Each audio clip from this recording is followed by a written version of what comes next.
Well, hello everyone, and welcome to the English Circus.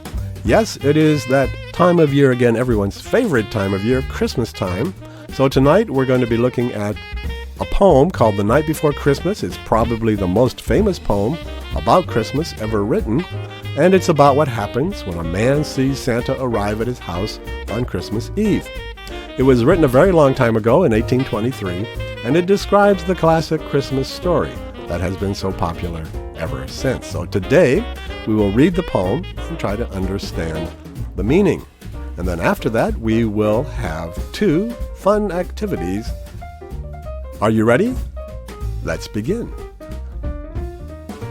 'Twas the night before Christmas, when all through the house not a creature was stirring, not even a mouse. The stockings were hung by the chimney with care, in hopes that St. Nicholas soon would be there. Okay, let's take a look at this. The word 'twas just means it was. It's a word people don't really use unless they're, writing a poem. Okay? Stirring here just means moving. Nobody was moving. Everyone was sleeping. Okay? St. Nicholas, of course, is the same as Santa Claus. St. Nicholas was a real person who lived many centuries ago, hundreds of years ago, and over the centuries, he became magically transformed into Santa Claus, who, as you know, is not a real person. Or is he? Nobody's really sure. He could be. Okay, let's continue. The children were nestled all snug in their beds, while visions of sugar plums danced in their heads. And Mama in her kerchief and I in my cap had just settled our brains for a long winter nap. Okay, nestled all snug, that just means they're lying comfortably in their bed, sleeping very nicely. Okay, visions of sugar plums danced in their heads. Sugar plums are not really plums, but they're kind of a candy, usually a kind of a nut covered with sugar that people don't really eat much these days. But it just means the children were dreaming of candy, and really, why wouldn't you on Christmas Eve dream of candy? Okay, kerchief is a kind of a headscarf for your head. Settled our brains for a long winter nap means you got ready for a long sleep. Settled our brains is not really a phrase that people use much, but it just means getting ready for a long sleep.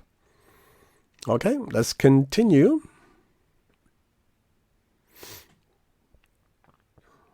When out on the lawn there arose such a clatter, I sprang from my bed to see what was the matter. Away to the window I flew like a flash, tore open the shutters and threw up the sash. Okay, the word clatter here just means a loud noise. Okay, he heard a loud noise out on the lawn. So he sprang from his bed, or jumped or moved quickly from his bed to see what was the matter, what was going on. So he flew like a flash. He very quickly went to the window to see what was going on. And he tore open the shutters and threw up the sash. Shutters and sash, those are just two parts of a window. So he just opened the window to see what was going on the lawn because it was so loud. Okay. The moon on the breast of the new fallen snow gave a luster of midday to objects below, when what to my wondering eyes should appear but a miniature sleigh and 8 tiny reindeer, with a little old driver so lively and quick, I knew in a moment it must be St. Nick. Okay, the word breast of here means the top of the snow. Okay, he was looking at the top of the snow, and it gave the luster of midday. It looked like the middle of the day. It was so bright from the moon shining. Okay. Miniature and tiny mean very small. Now, this is interesting. People always wonder why Santa Claus, or how Santa Claus can get down the chimney with a big bag full of toys. He's a big guy, but actually he was a miniature guy, a very tiny guy, as were the reindeer, so it was easy to come down the chimney. Well, there you go. Mystery solved. Lively and quick means energetic. Okay, he moved around very quickly. Okay. St. Nick, of course, means St. Nicholas. It's a short name for St. Nicholas, who is, as we know, Santa Claus. Okay, More rapid than eagles his coursers they came, and he whistled and shouted and called them by name. Now Dasher, now Dancer, now Prancer and Vixen, on Comet, on Cupid, now Donner and Blitzen. Okay, more rapid here just means faster. So the reindeer were faster than eagles. Okay, the word coursers is another name for reindeer. And this is where we learn the names of all the reindeer. Dasher, Dancer, Prancer, Vixen, Comet, Cupid, Donner, and Blitzen. Yeah, kind of unusual names, but if you're a reindeer, they're kind of cool. Okay, so those are Santa's reindeer. Okay, let's continue. To the top of the porch, to the top of the wall. Now dash away, all. As dry leaves that before the wild hurricane fly, when they meet with an obstacle, mount to the sky. So Santa Claus and the reindeer are on the lawn, and then suddenly they jump up quickly to the top of the house, to the roof of the house. Dash away means to leave very quickly, to dash. Obstacle is something that gets in the way, and he's comparing the leaves in a hurricane to what happened with Santa and the reindeer. They go up very quickly, just like leaves in a hurricane. Okay. Mount here means go to the sky. Okay. So up to the housetop the coursers they flew, with the sleigh full of toys and St. Nicholas too. And then in a twinkling I heard on the roof the prancing and pawing of each little hoof. Okay. In a twinkling just means very quickly, very soon. Okay. He heard the prancing and pawing, the sound of the reindeer walking around on the roof. Okay, let's continue. As I drew in my head and was turning around, down the chimney St. Nicholas came with a bound. He was dressed all in fur from his head to his foot, and his clothes were all tarnished with ashes and soot. Okay, drew in my head means he took his head out of the window and went back into the room. Okay. With a bound means Santa Claus jumped down the chimney with a bound. Okay, tarnished equals dirty here. So his clothes were very dirty from ashes and soot, which, is going to happen. If you're jumping down chimneys all night, you're going to get some dirty clothes and a big, dry cleaning bill. A bundle of toys he had flung on his back, and he looked like a peddler just opening his pack. His eyes, how they twinkled, his dimples, how merry, his cheeks were like roses, his nose like a cherry. Okay. Flung here just means put. He put the bundle of toys on his back. Peddler is another name for salesman, so he looked like a salesman with a bunch of things he was selling in his back, except he wasn't selling them. They were all free for all the good children. Not so much for the bad children. Okay. Twinkled means sparkled. His eyes were sparkling. And his dimples were merry or very cute in this case. Okay, moving along. His droll little mouth was drawn up like a bow, and the beard on his chin was as white as the snow. The stump of a pipe he held tight in his teeth, and the smoke it encircled his head like a wreath. Okay, the word droll here just means funny or odd looking. He had a funny looking mouth. Okay. Stump is the part of the pipe you put in your mouth. So he was smoking a pipe. He had the stump of the pipe in his mouth. Encircled means he made a circle, or actually he was blowing smoke rings, and then it would go above his head and look like a wreath. How cool is that? Okay. He had a broad face and a little round belly that shook when he laughed like a bowl full of jelly. He was chubby and plump, a right jolly old elf, and I laughed when I saw him in spite of myself.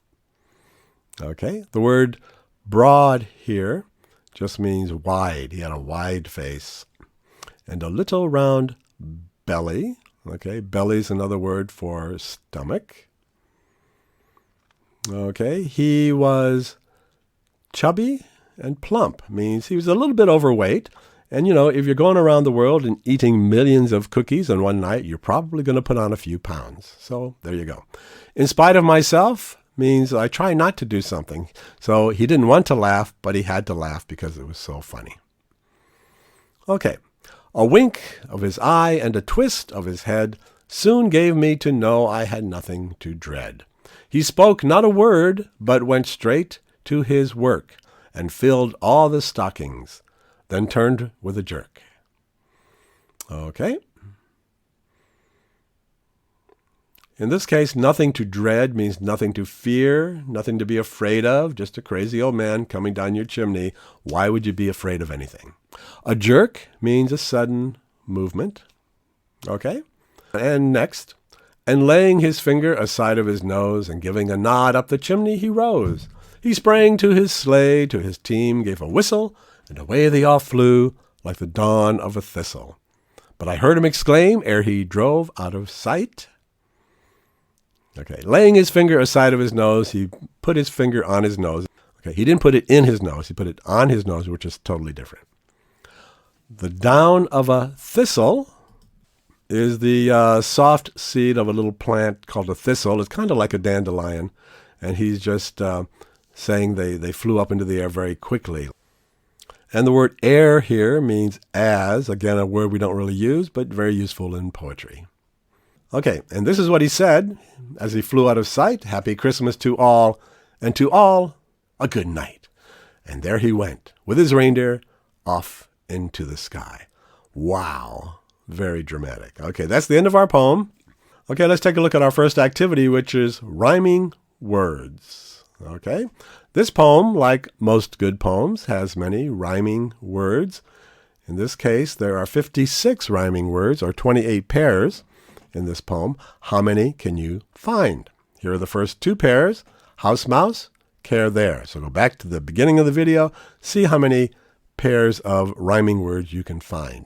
And then come back here, and we'll look at the answers. And here they are. House, mouse, care, there, beds, heads, cap, nap, clatter, matter, flash, sash, snow, below, appear, reindeer, quick, nick, came, name, vixen, blitzen, wall, all, fly, sky, flew, to, roof, hoof, around, bound, foot, soot, back, pack, Mary, cherry, bow, snow, teeth, wreath, belly, jelly, elf, myself, head, dread, work, jerk, nose, rose, whistle, thistle, and sight, and night. Okay, there's your 28 pairs of rhyming words. Okay, let's move along to our second activity, which is describing how Saint Nick looks using similes. Now, what is a simile, you may ask? That is an excellent question, and I'm so glad you asked. Okay, in English, a simile is what we use to compare one thing with a different thing so that we can make our idea more colorful or interesting. There are many similes in English, and they always start, and this is important, with like or as. For example, I slept like a log last night means I had a very good sleep. Or your baby is as cute as a button means your baby is very cute. Okay?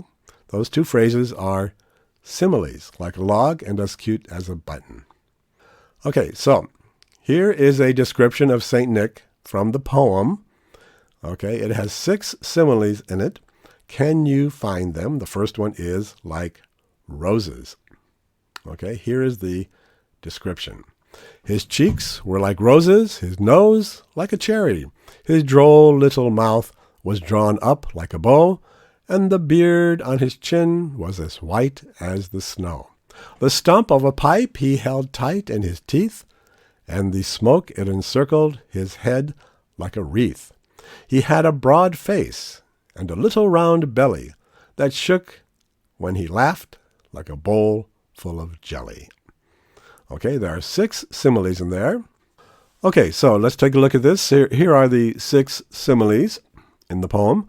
Like roses, like a cherry, like a bow, as white as the snow, like a wreath, and like a bowl full of jelly. Okay, notice how they all start with either like or as. Okay, very good. So that's all we've got for you today. Thanks very much for dropping by the English Circus, and have a very, very Merry Christmas, and we'll see you next time. Don't forget that you can watch more English Circus videos by clicking on the left, and if you want to subscribe, you can click on the right.